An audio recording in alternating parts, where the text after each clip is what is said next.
Jó capítulo 1, versos 6 a 12.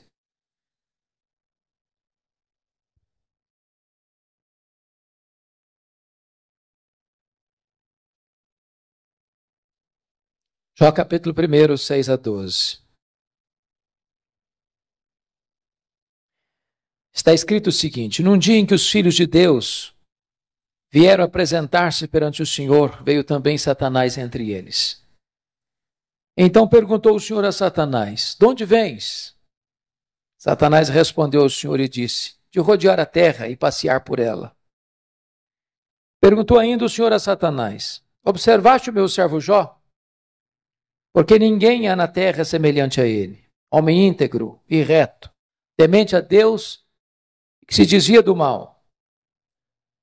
Então respondeu Satanás ao Senhor: porventura Jó debalde ou inutilmente teme a Deus? Acaso não o cercaste com sebe a ele, a sua casa e a tudo quanto tem? A obra de suas mãos abençoaste, e os seus bens se multiplicaram na terra. Estende, porém, a tua mão e toca-lhe em tudo quanto ele tem, e verás se não blasfema contra ti na tua face. Disse o Senhor a Satanás: eis que tudo quanto ele tem está em teu poder. Somente contra ele não estendas a tua mão. E Satanás saiu da presença do Senhor. Agora capítulo 2, versos de 1 a 6, por favor. No dia em que os filhos de Deus vieram apresentar-se perante o Senhor, veio também Satanás entre eles apresentar-se perante o Senhor. Então o Senhor disse a Satanás: de onde vens? Respondeu Satanás ao Senhor e disse: de rodear a terra e passear por ela. Perguntou o Senhor a Satanás: observaste o meu servo Jó? Porque ninguém há na terra semelhante a ele, homem íntegro e reto, temente a Deus e que se desvia do mal. Ele conserva a sua integridade, embora me incitasses contra ele para o consumir sem causa. Então Satanás respondeu ao Senhor: pele por pele, e tudo quanto o homem tem dará pela sua vida. Estende, porém, a tua mão e toca-lhe nos ossos e na carne, e verás se não blasfema contra ti na tua face. Disse o Senhor a Satanás: eis que ele está em teu poder, mas poupa-lhe a vida. Meus amados, esse texto registra esse episódio da reunião de Deus com seus filhos. E eu quero crer que aqui são os anjos. E eu quero crer que nas regiões celestes. E a Bíblia não dá explicações, mas diz que Satanás apareceu por lá. E é curioso que quem começa a conversa é Deus, perguntando para Satanás assim: de onde vens? Satanás respondeu: de rodear a terra e passear por ela. Satanás é uma espécie de turista inveterado. Ele está por aí. Está antenado, está de olho. Está procurando alguém para devorar. E Deus cutuca outra vez, perguntando assim para ele: observaste o meu servo Jó? E Deus dá o currículo de Jó. Não tem ninguém na terra semelhante a ele. Homem íntegro, reto, temente a Deus e que se desvia do mal. Em outras palavras, Jó era o homem mais piedoso da sua geração. Quando a Bíblia diz que ele era um homem íntegro, isso significa que é aquilo que você é quando ninguém está vendo. Com a porta do quarto trancada. Quando diz que ele é um homem reto, significa que ele é exatamente aquilo que as pessoas estão percebendo. Um homem que tem uma vida pautada pela verdade e pela justiça. Homem temente a Deus significa que isso é o princípio da sabedoria. Homem que se desvia do mal significa que ele é deliberadamente santo. Bom, Satanás podia ter respondido para Deus assim: bom, esse eu não conheço ainda. Estou meio ocupado, tenho outras agendas. Quem sabe um dia eu boto os olhos nele. Eu observo a ele. Mas não foi a resposta de Satanás para Deus, não. Satanás respondeu assim para Deus: mas também puderas. Desse jeito aí, qualquer um te adora. Tu tens abençoado a vida dele. Tu tens colocado um grande muro de proteção ao redor da família dele. Tudo que esse homem bota a mão vira dinheiro. Os bens dele prosperam na terra. Desse jeito aí, é muito fácil te adorar. Satanás, com isso, insinua duas coisas. Primeiro, Satanás insinua que ninguém adora a Deus por quem Deus é, apenas por aquilo que Deus dá. Satanás insinua que Jó só adora a Deus por causa das bênçãos que recebe de Deus e não por causa do caráter de Deus. Satanás insinua que Deus precisa subornar as pessoas com bênçãos para receber delas adoração. Satanás insinua mais, que Jó não é honesto quando ele serve a Deus. Que Jó descobriu que religião dá lucro, que é um bom negócio. E que ele só serve a Deus porque com isso ele recebe determinados benefícios que de outra forma não receberia. Com isso, Satanás está levantando aqui duas teses. Primeira tese: ninguém ama mais a Deus do que o dinheiro. Segunda tese: ninguém ama mais a Deus do que a família. O que um homem tem? Um homem tem bens. Um homem tem família. Aí Satanás disse assim para Deus: toca no que ele tem. E verás se não blasfema contra ti na tua face. E verás se toda esta fidelidade de Jó não cai por terra. Então diz a Bíblia que sem que Jó soubesse, Deus o constitui em seu advogado na terra e coloca a sua própria reputação nas mãos de Jó e diz assim para Satanás: pode tocar no que ele tem, só não pode tocar na sua vida. Em outras palavras, Satanás é um ser limitado e limitado por Deus. Ele só pode ir até onde Deus o permite ir e nem 1 centímetro a mais. Nas palavras de Martinho Lutero, Satanás é um cachorro na coleira de Deus. Ele só pode ir até onde a coleira o permite ir e nem 1 centímetro a mais. Porque o Deus que servimos manda no céu, manda na terra e manda no inferno. Satanás está debaixo da autoridade absoluta do nosso glorioso Redentor Jesus Cristo.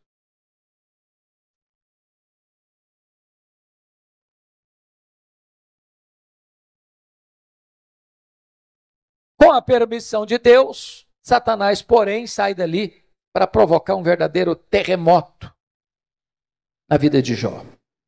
Convido você a olhar no versículo 3, 3, porque Jó não era apenas o homem mais piedoso, conforme diz o versículo 8, mas conforme diz o versículo 3, está escrito assim: depois de quantificar os bens que ele possuía, está escrito, de maneira que este homem era o maior de todos os do Oriente. Sabe o que significa isso?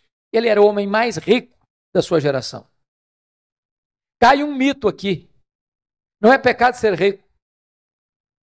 Você pode ser o homem mais rico e ao mesmo tempo o mais piedoso. O problema não é ser rico. O problema não é ter dinheiro. O problema é o dinheiro nos ter. O problema não é ter dinheiro no bolso, o problema é entronizar o dinheiro no coração. O problema não é o dinheiro, o problema é o amor do dinheiro. Mas, não obstante Jó ser o homem mais rico da sua geração, veja você comigo, que nos versos 14, 15 e 16, Satanás vai usar os sabeus, Satanás vai usar os caldeus, Satanás vai usar o fogo, para destruir tudo que Jó tinha de uma maneira abrupta e rápida. O homem mais rico entra em colapso financeiro. O homem mais rico quebra, vai à bancarrota. Bom, você e eu conhecemos gente que por muito menos dá um tiro na cabeça. Por muito menos blasfema contra Deus. A grande pergunta é, será que a tese de Satanás era verdadeira? Será que Jó amava mesmo mais a riqueza e o dinheiro do que a Deus? Será que Jó blasfemaria mesmo contra Deus? Será que a tese de Satanás era verdadeira? A resposta, confira comigo, está no versículo 21. Ele diz o seguinte: nu saí do ventre de minha mãe, nu voltarei. Sabe o que ele está dizendo? Eu não trouxe nada para este mundo, não vou levar nada deste mundo, portanto o que eu granjeei entre o berço e a sepultura não é a razão da minha vida. Eu adoro a Deus não por aquilo que Deus dá, eu adoro a Deus por quem Deus é. Eu não adoro a Deus por causa das bênçãos de Deus, eu adoro a Deus por causa do caráter de Deus. E aqui Jó derrota a primeira tese de Satanás. Ele prova que ele ama mais a Deus do que o dinheiro. Mas tem uma segunda tese. Ninguém ama mais a Deus do que a família.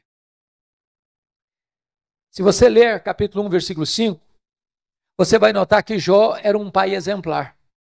Mesmo sendo muito rico e tendo uma agenda tão congestionada, e mesmo tendo 10 filhos e todos eles adultos, e Jó costura a unidade dos filhos, e há uma coisa curiosíssima aqui, já que nós temos pais e filhos aqui. Toda família que tem mais de um filho sabe disso. Os filhos não são naturalmente unidos.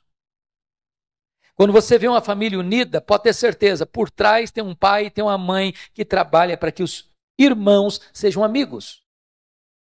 Agora, quando tem dinheiro por trás, é mais complicado ainda. Sabe por quê? O dinheiro não tem liga, o dinheiro não tem amálgama, o dinheiro divide, o dinheiro separa. Porque Jó era um pai intercessor, porque Jó era um pai presente, porque Jó era um pai conselheiro, porque Jó era um pai que se preocupava com a salvação e a santificação dos seus filhos. Diz a Bíblia que os seus filhos eram amigos e unidos. Mas no mesmo dia que acontece o colapso financeiro de Jó, ele recebe a mais amarga notícia da vida. Os seus 10 filhos, num dia de festa, na casa de um deles, sofrem um acidente e todos os 10 filhos de Jó morrem no mesmo acidente. Você já pensou o que é um pai levar para o cemitério todos os seus filhos num único dia? Como é que ele volta de lá? Como é que ele recomeça a vida? Como é que ele se levanta do luto? Como é que ele reconstrói seus sonhos? Será que Jó blasfemaria contra Deus? Será que a tese de Satanás era verdadeira? Será que ninguém de fato ama mais a Deus do que a família? Será que de fato Satanás tinha razão e Jó se voltaria contra Deus para blasfemar contra ele? A resposta está no capítulo 1, versículo 20. Confira comigo aí. Diz o texto que logo que Jó recebe essa notícia, ele se levanta, rasga o seu manto, rapa a cabeça, lança-se em terra e disse: o Senhor Deus deu, o Senhor Deus tomou, bendito seja o nome do Senhor. Ele prova que ama mais a Deus do que a família. Ele prova que ele serve a Deus não por aquilo que Deus dá, mas por quem Deus é. Ele derrota a segunda tese de Satanás. Ele prova que ele ama mais a Deus do que a sua própria família. Mas agora vem o capítulo 2. E novamente Deus está lá com seus filhos. E Satanás aparece por lá. E é curioso que é Deus quem começa de novo perguntando do mesmo jeito: de onde vens? Satanás respondeu assim: de rodear a terra e passear por ela. Sabe o que significa isso? Satanás está dizendo o seguinte: estou fazendo o que eu sempre fiz. Não mudei minha agenda, estou por aí, estou de olho, estou antenado, estou procurando uma brecha, estou procurando alguém para devorar. E Deus pergunta de novo: observaste o meu servo Jó? E dá o currículo de Jó sem alterar uma vírgula. Não tem ninguém na terra semelhante a ele, homem íntegro, reto, temente a Deus, que se dizia do mal. E Deus diz: me incitasses contra ele para o destruir sem causa, mas ele permanece íntegro. Sabe o que Deus está dizendo para Satanás? Satanás, suas teses são mentirosas, suas teses são falsas. Você diz que ninguém ama mais a Deus do que o dinheiro e do que a família, pois Jó provou que me ama mais do que ao dinheiro, provou que me ama mais do que a família. Jó derrotou as suas teses, Satanás. Então Satanás levanta uma terceira tese. Pele por pele, e tudo que o homem tem dará pela sua vida. Toca-lhe nos ossos, toca-lhe na carne, e verás se não blasfema contra ti na tua face. A terceira tese de Satanás é essa: ninguém ama mais a Deus do que a si mesmo. Sem que Jó soubesse, mais uma vez Deus o constitui em seu advogado na terra e diz para Satanás: pode tocar nos ossos dele, pode tocar na carne dele, só não podes tirar a vida dele. Satanás ainda é um ser limitado e limitado por Deus. Ele só pode ir até onde Deus o permite ir e nem 1 centímetro a mais. Satanás sai dali, diz a Bíblia, e coloca uma doença maligna em Jó, do alto da cabeça à planta dos pés. Este homem que já está falido e enlutado, agora fica doente. Seu corpo vira uma chaga aberta, uma ferida viva. Bolhas de pus começam a se formar no seu corpo. E diz a Bíblia que Jó precisa morder nessas bolhas de pus para aliviar sua dor. Sua pele vai ficando necrosada. Ele não consegue comer, ele não consegue dormir, ele não consegue ter alívio. Esse homem vai ficando magro, magérrimo, macérrimo, de couro furado pelas costelas em ponta. O seu corpo cheira mal, as pessoas passam, as pessoas praguejam, as pessoas cospem, as pessoas cortam volta dele, até os mais próximos, até os familiares vão desistindo dele, vão abandonando a ele, e ele fica rendido na sua desdita, precisa pegar um caco, talvez de telha, para raspar a sua pele necrosada. Esse homem não tem mais o que sofrer. Nesta hora, diz a Escritura, que a sua mulher se aproxima dele e pergunta: ainda conservas a tua integridade, Jó? Amaldiçoa a Deus e morre, acaba com isso, tenha pelo menos coragem e dignidade de tirar a sua vida. E ele responde para ela: tu falas como uma louca, tendo nós recebido o bem de Deus, não receberíamos também o mal? Está escrito que em tudo isso Jó não pecou contra Deus com os seus lábios. Ele reprova a terceira tese de Satanás, ele prova que ama mais a Deus do que a si mesmo, ele prova que ele serve a Deus não por aquilo que Deus dá, mas por quem Deus é, não por causa das dádivas de Deus, mas por causa do caráter de Deus. Mas aí confira comigo, capítulo 2, versículo 11. Meus amigos, Elifaz, Bildade e Zofar combinaram ir condoer-se de Jó e consolá-lo. Diz o texto que, levantando-se de longe os olhos, não reconheceram Jó e ergueram a voz e choraram. Cada um rasgou o seu manto, lançava-se pó ao ar sobre a cabeça. Sentaram-se com Jó na terra 7 dias e 7 noites, e nenhum lhe dizia palavra alguma, pois viam que a sua dor era muito grande. Eu faço uma pergunta a vocês. Esses 3 amigos, de fato, eram amigos de Jó?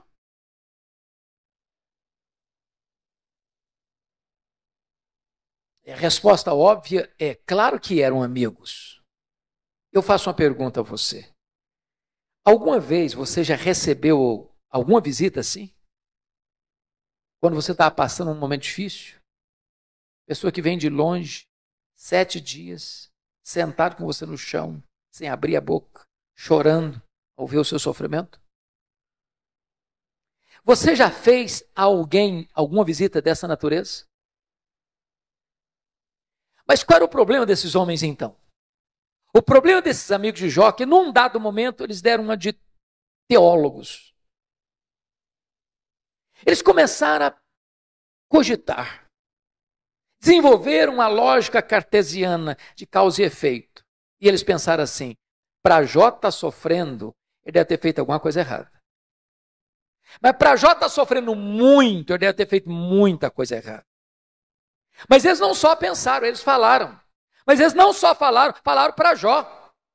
e assacaram contra Jó os mais pesados libelos acusatórios. Chamaram Jó de louco, chamaram Jó de adúltero, chamaram Jó de ladrão. Falaram para Jó que ele roubou os órfãos e as viúvas, por isso que ficou rico. Falaram para Jó que por ser ele um homem louco, Deus havia matado os seus filhos, e eles foram massacrando Jó, eles foram cravando Jó com as suas setas venenosas, e eles foram colocando Jó debaixo de um rolo compressor, e eles massacraram este homem de Deus. Sabe o que Jó fez? O que você e eu faríamos? Jó começa a perguntar para Deus: por que, meu Deus? Por que eu estou sofrendo? Por que a minha dor não cessa? Por que eu não morri no ventre da minha mãe? Por que eu não morri ao nascer? Por que os seios da minha mãe não estavam murchos de leite para eu morrer de fome? Por que o Senhor não me mata de uma vez? Jó levantou aos céus 16 vezes esta mesma pergunta: por quê, por quê, por quê, por quê, por quê? Jó levantou aos céus 34 queixas contra Deus. Sabe qual foi a resposta de Deus para ele? O total silêncio. Nenhuma resposta, nenhuma explicação, nenhuma luz no fim do túnel. Eu posso garantir para vocês hoje aqui, o silêncio de Deus grita mais alto nos ouvidos da nossa alma que o ruído mais barulhento das circunstâncias mais adversas. Pior do que sofrer é sofrer sem explicação. Se vocês estão notando comigo, Jó está sendo golpeado nas 5 áreas mais importantes da vida de uma pessoa. Primeiro, a vida financeira. Segundo, sua saúde. Terceiro, seu casamento. Quarto, seus filhos. Quinto, suas amizades. Todas essas áreas vitais estão sendo dinamitadas, destruídas, minadas na vida desse homem. Esse homem está no fundo de um poço. Ele não tem mais nada para perder. Ele está completamente rendido à sua desdita, ao fracasso, à derrota. Esse homem não tem nada mais em quem segurar, a quem buscar. Ele está no fundo de um poço. Mas quando você está no fundo de um poço, só tem uma direção para olhar: é para cima, é para o alto, é para Deus. Esse homem perdeu os seus bens, esse homem perdeu a sua saúde, esse homem perdeu o apoio da sua mulher, esse homem enterrou os seus filhos, esse homem perdeu o apoio de seus amigos, esse homem olha para todo lado e tudo é ruína na vida dele, mas esse homem não perdeu uma coisa: esse homem não perdeu a sua confiança em Deus.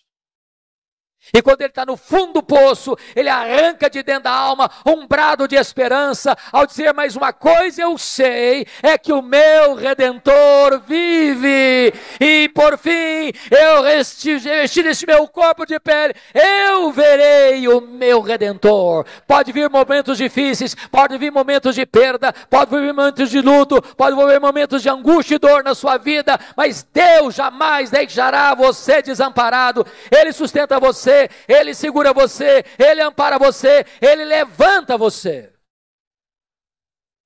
É curioso, irmãos, que quando Jó arranca do peito esse brado de esperança, Deus rompe o silêncio e começa a falar com ele. Mas curiosamente, Deus, ao conversar com Jó, Deus não respondeu nenhuma das 16 perguntas de Jó.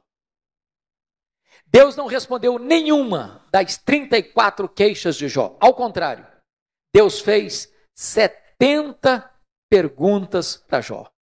70. Todas perguntas retóricas, que não dava para responder.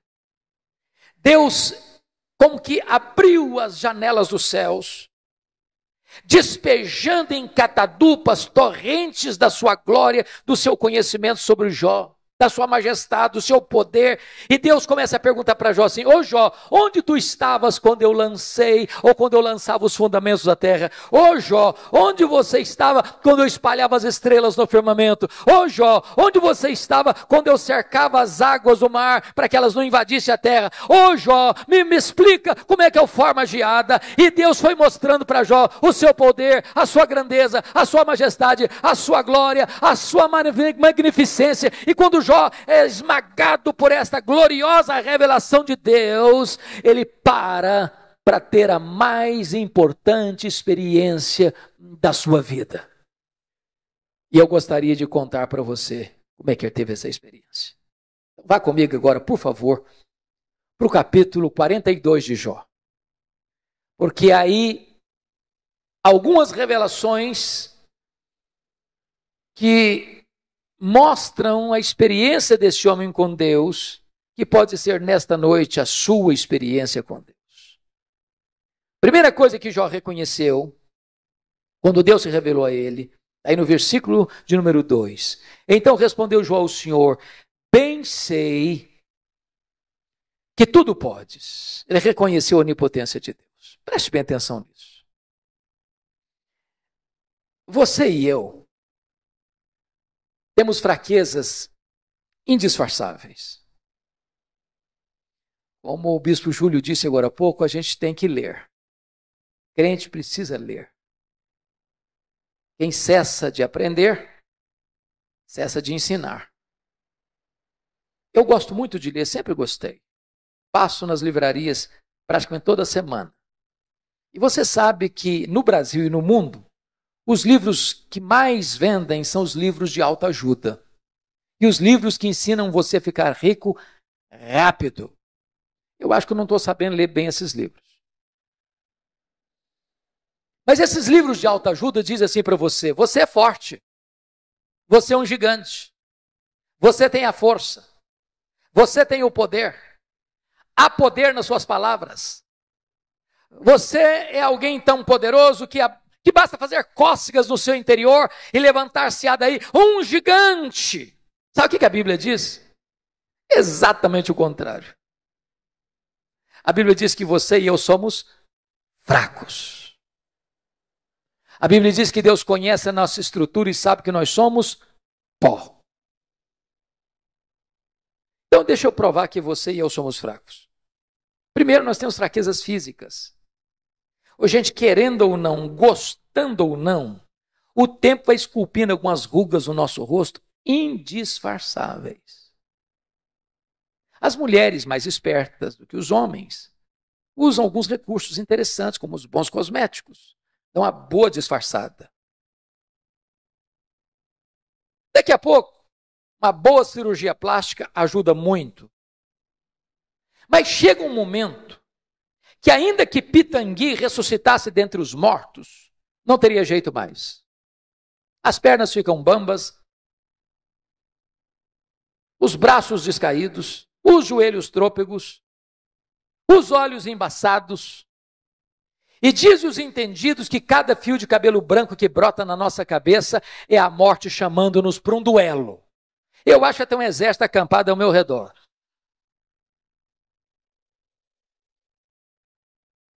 Temos fraquezas físicas. Mas nós temos fraquezas emocionais. Quantos de nós, nas noites mais escuras da alma, gemendo e chorando, dissemos para Deus: oh meu Deus, eu não aguento mais. O Senhor estende a mão para mim e eu pereço. Temos fraquezas emocionais. Mas nós temos fraquezas morais. Quantos de nós, com lágrimas nos olhos, já não prometemos para Deus: Deus, eu não quero mais cometer esse pecado. Eu não quero mais cair neste mesmo pecado. Daqui a pouco, você se flagra cometendo o mesmo pecado. Não é porque faltou para você honestidade e sinceridade, não. Faltou para você poder. Somos fracos. Mas nós temos fraquezas espirituais. Nós somos um ser contraditório, ambíguo, paradoxal.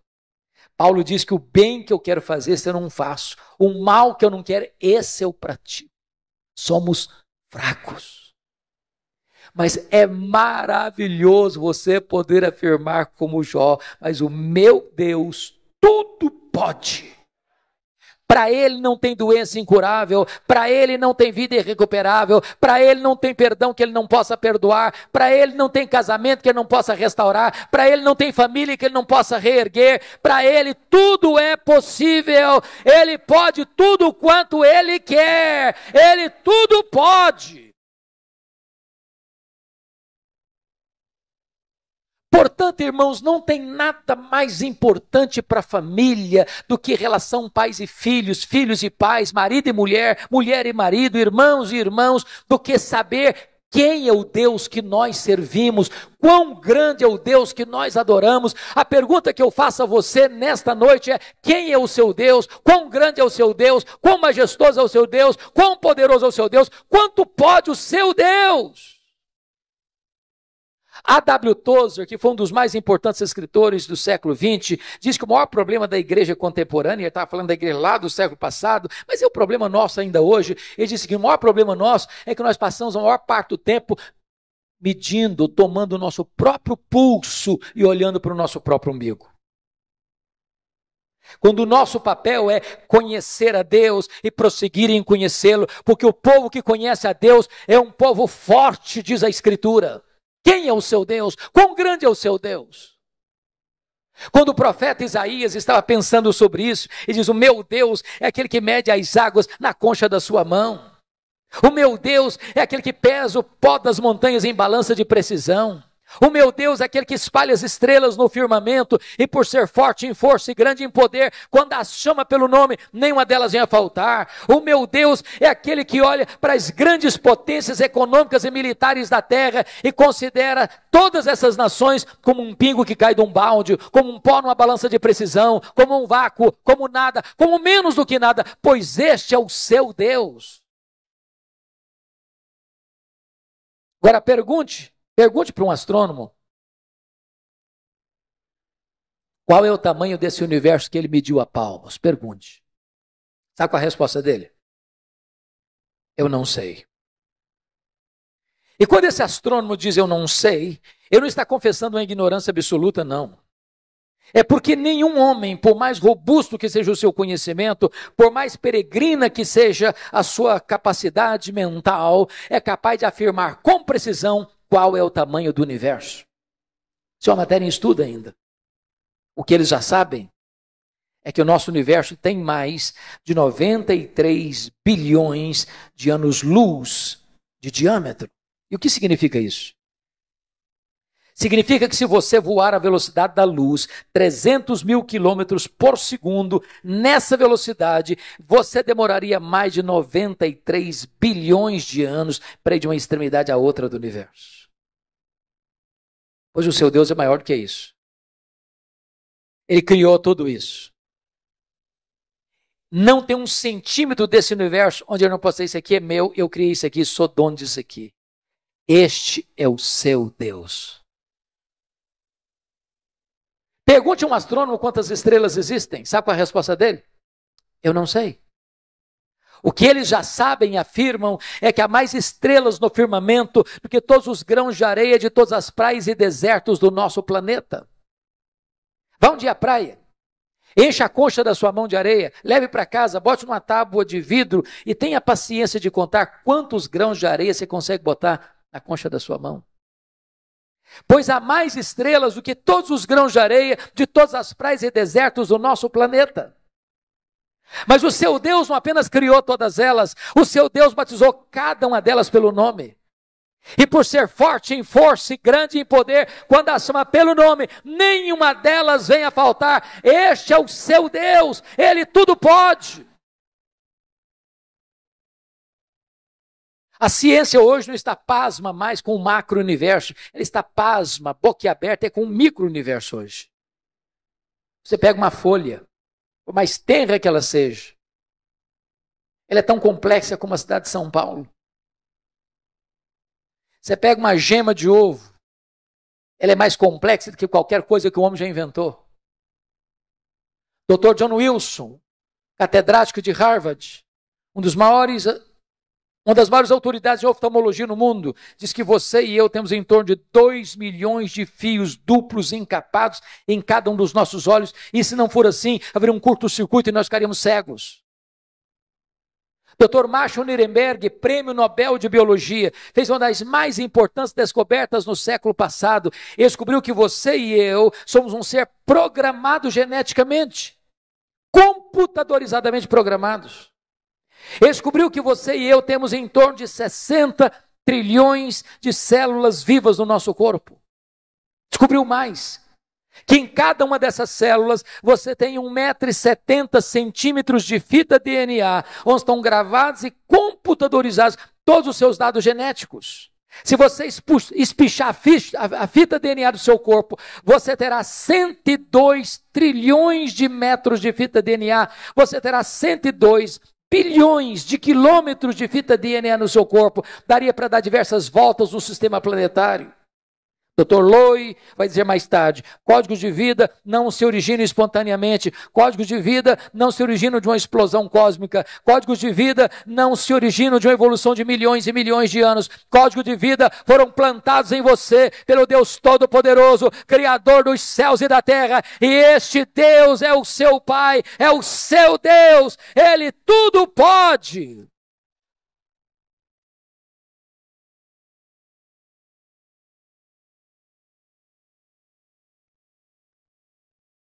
Deixa eu ilustrar isso de maneira mais simples. Um pai caminhava com seu filho de 4 anos pela rua. Eu acho que todos vocês concordam comigo que toda criança parece que fez um curso de pós-doutorado em perguntas difíceis. Não conheço ninguém que faça perguntas mais difíceis do que as crianças. E o menino perguntou para o pai assim, papai, qual é o tamanho de Deus? O pai engasgou.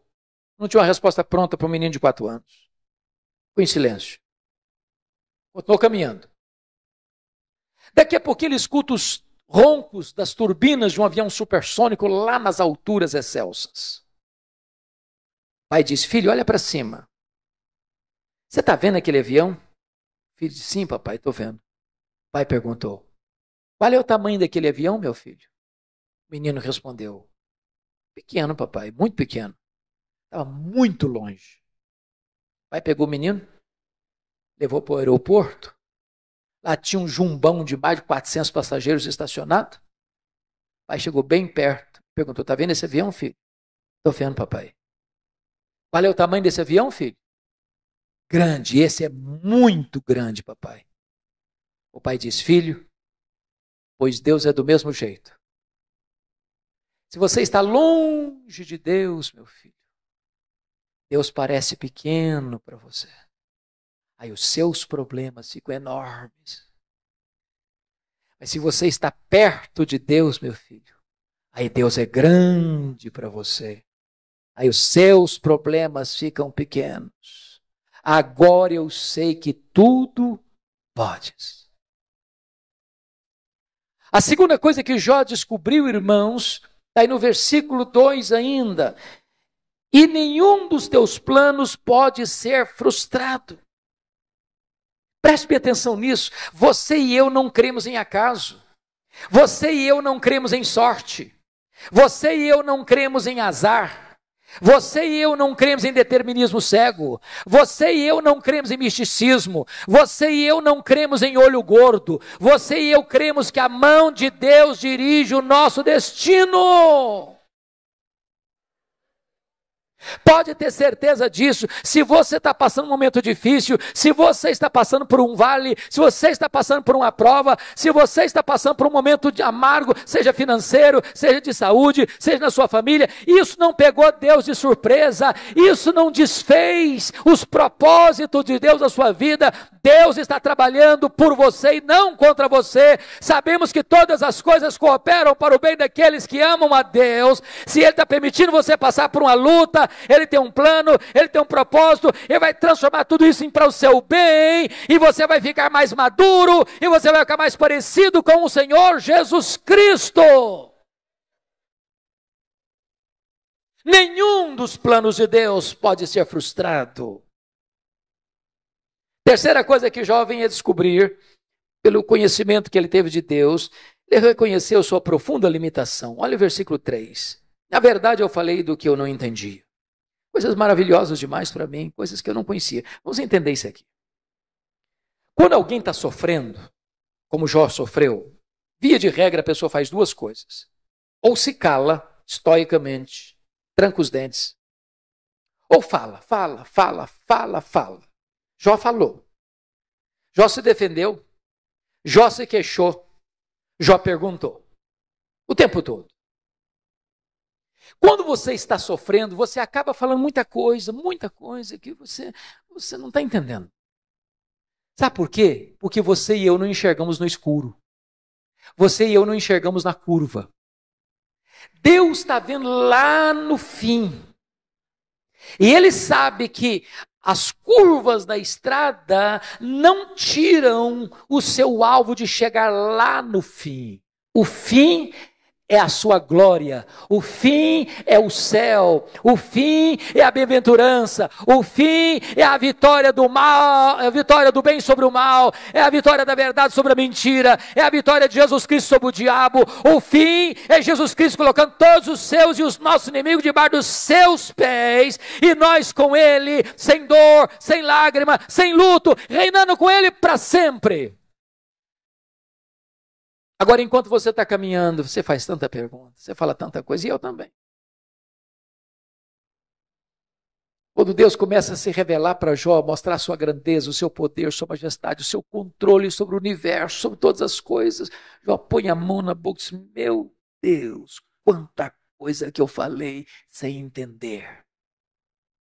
Sabe qual a lição que eu aprendo aqui?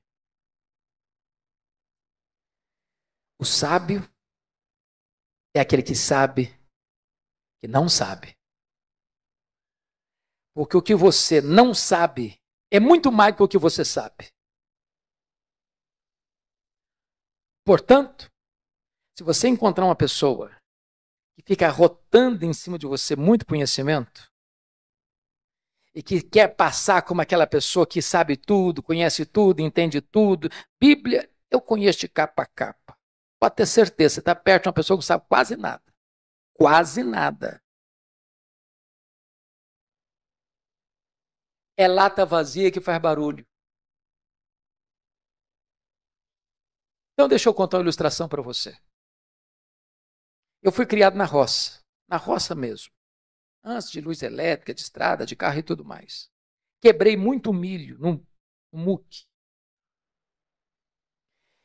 Quem sabe o que é uma roça de milho na hora de colher, seca para colher?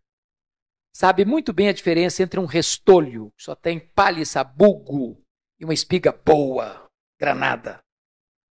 A espiga boa, granada, na hora de colher, ela se tomba, ela se curva.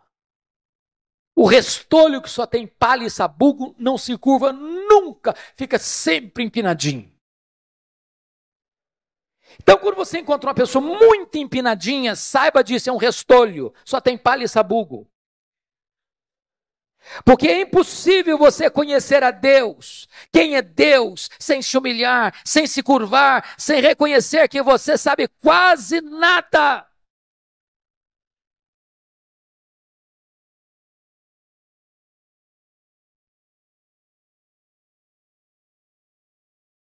Quarta coisa que Jó descobriu que mudou a vida dele, ele reconheceu o seu limitado conhecimento de Deus. Olha o versículo 5 comigo. Eu te conheci só de ouvir, mas agora os meus olhos te veem. Irmãos, eu entro em crise com esse versículo. Sabe por que eu entro em crise com esse versículo? Lá no capítulo 1, versículo 8, Deus disse sobre esse homem aí, não tem ninguém na terra semelhante a ele. Homem íntegro, reto, temente a Deus, se desvia do mal. Isso não é rasgação de seda de amigo, não. Quem está dizendo isso é Deus. Deus não tem uma opinião a seu respeito, Deus tem um diagnóstico. Agora, como é que esse homem, que Deus chama do homem mais piedoso da sua geração, pode fazer uma declaração dessa? Oh Deus, eu te conheci só de ouvir. Agora os meus olhos te veem. Parece contraditório? Mas para entender isso, eu vou fazer uma pergunta para você. Você conhece a Deus? Conhece mesmo?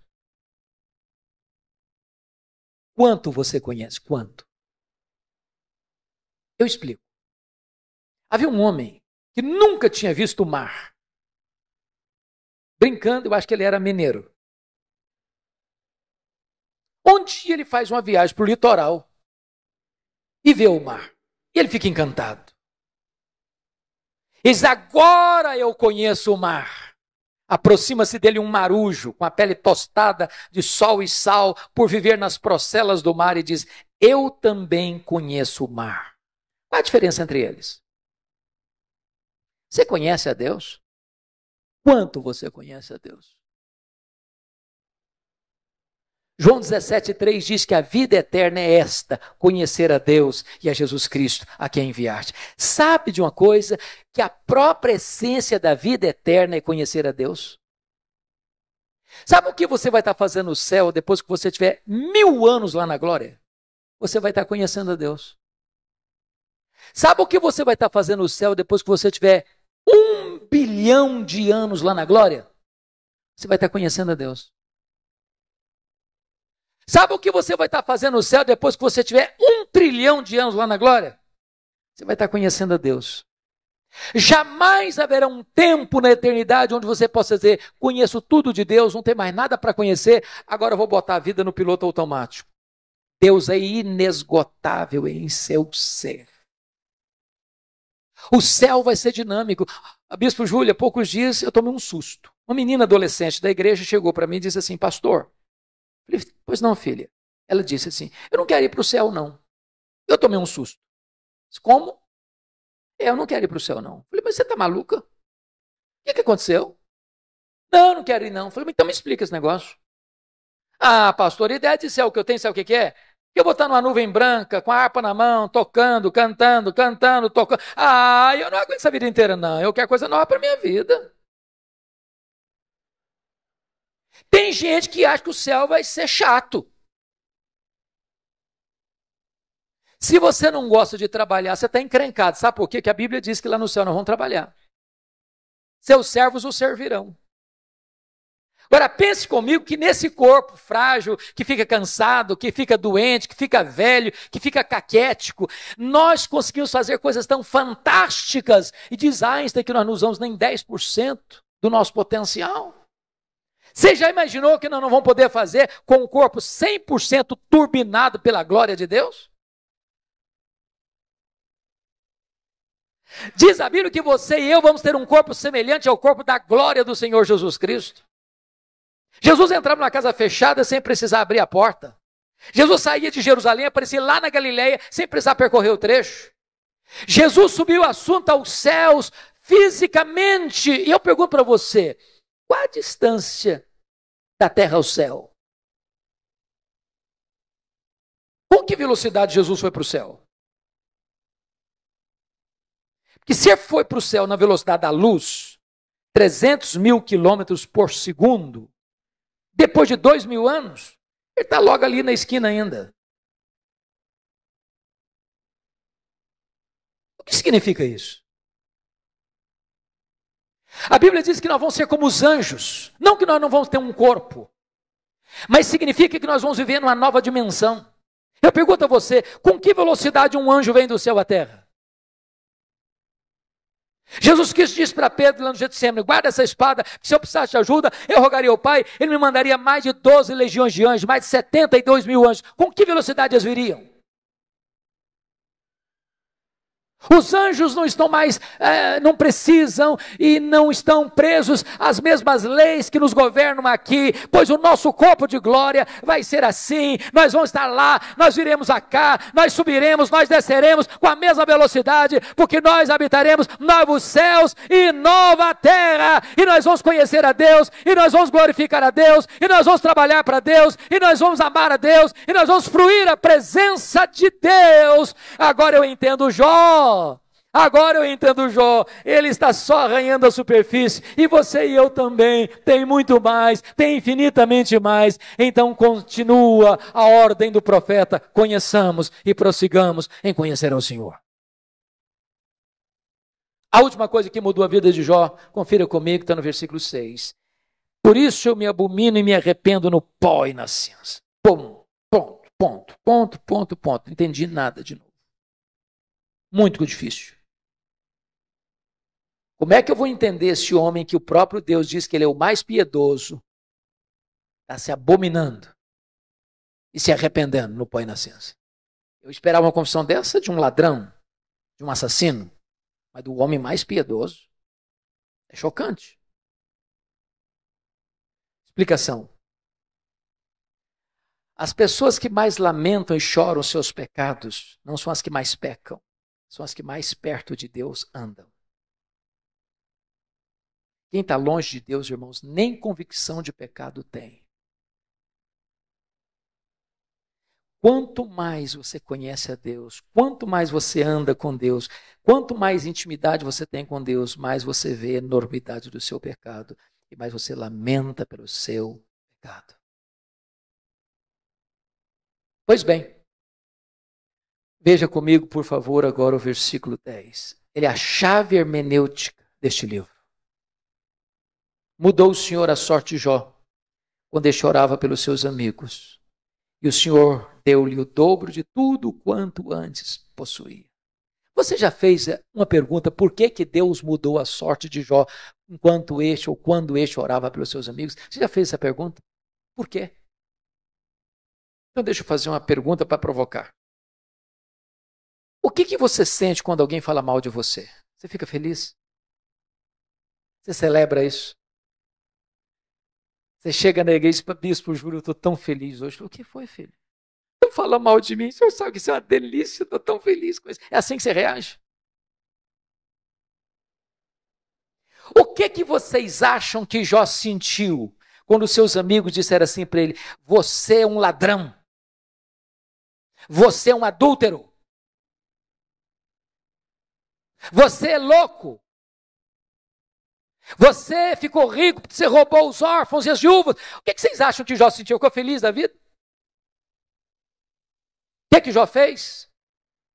Jó se queixou, se defendeu, se defendeu, se defendeu, se defendeu, se defendeu. E quem se defende, sabe o que tem no coração às vezes? Mágoas, dores, ressentimentos. Sabe o que Deus está falando para esse homem? Meu filho, saia dessa arena da autodefesa, meu filho. Entre, meu filho, na brecha da intercessão. Enquanto você ficar se defendendo, Jó, vai ter mágoa no seu coração. Mas quando você começar a orar por esses homens que acusaram você, você vai ficar curado, você vai ficar liberto, você vai ser restaurado. Sabe o que aconteceu?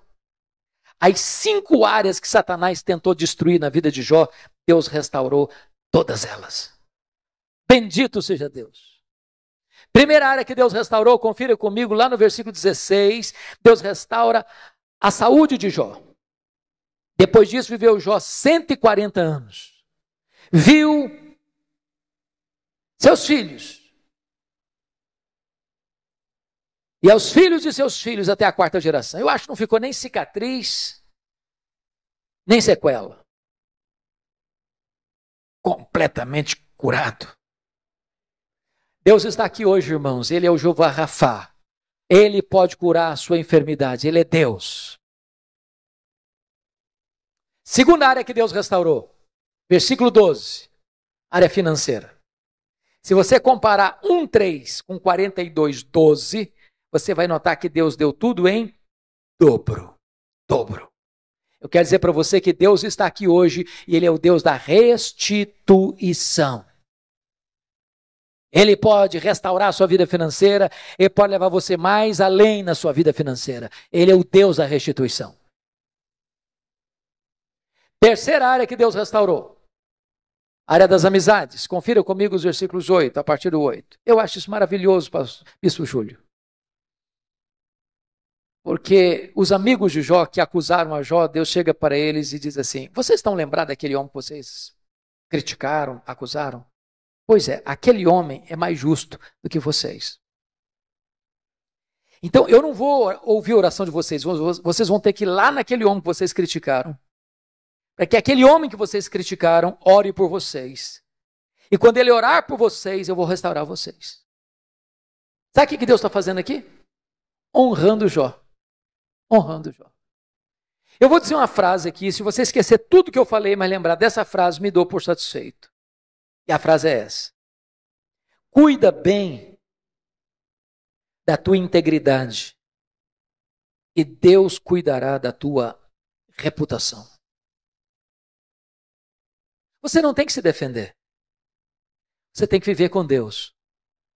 Porque quando você vive com Deus, Deus defende você. Quando você vive com Deus, aqueles que criticaram você vão ter que voltar a você e mudar de opinião a seu respeito. Deus restaurou Jó e Deus restaurou os amigos de Jó. Quarta área que Deus restaurou, o casamento. Por que a Bíblia não diz que casou com outra? Eu quero crer que restaurou o casamento com a mesma mulher. Agora, pense comigo com a cabeça de um brasileiro, só um pouquinho agora.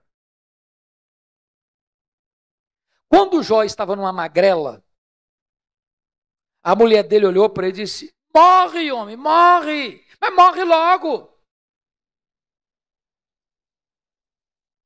Agora Jó está curado. Agora Jó está rico. Agora Jó está no topo da pirâmide. O que vocês acham que, se ele fosse brasileiro, ele falaria para ela? Morre, mulher, morre! Talvez ele diga: minha filha, a fila andou, agora eu estou noutra.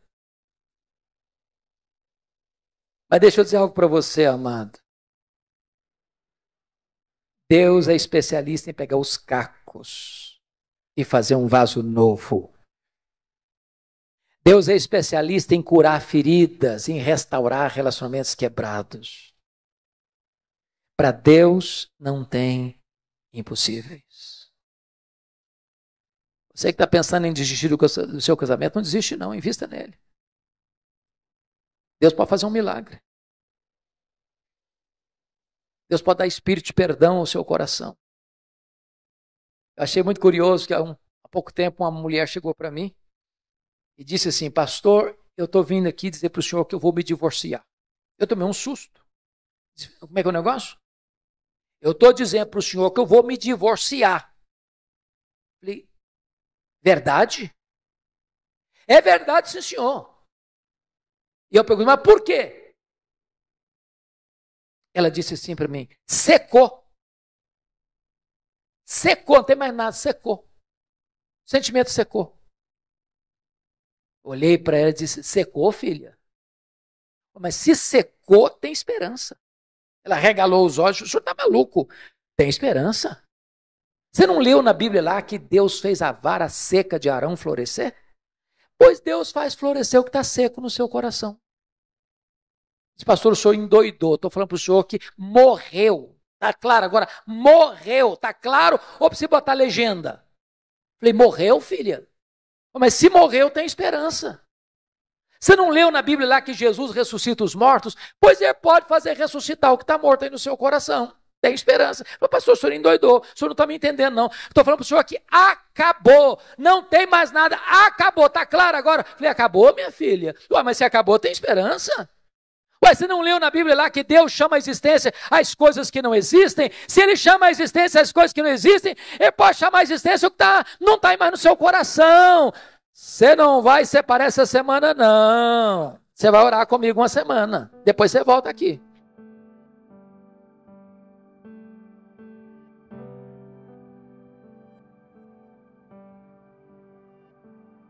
Depois de uma semana ela voltou e disse: pastor, acabou. Ele: acabou o quê, filha? A vontade de divorciar. Estou animada. Deus está curando a minha alma e curando meu casamento. Com Deus não há impossíveis. Louvado seja o Senhor. A quinta e última área que Deus restaurou foram os filhos. Você nota comigo no capítulo 1, versículo de número 16, versículo 13, também teve outros 7 filhos e 3 filhas, e Deus restaura. Mas você pode fazer uma pergunta curiosíssima. Pastor, eu não estou entendendo. Se Deus devolveu tudo em dobro, e Jó antes tinha 10 filhos, quantos ele deveria ter agora? 20. Então não foi tudo em dobro.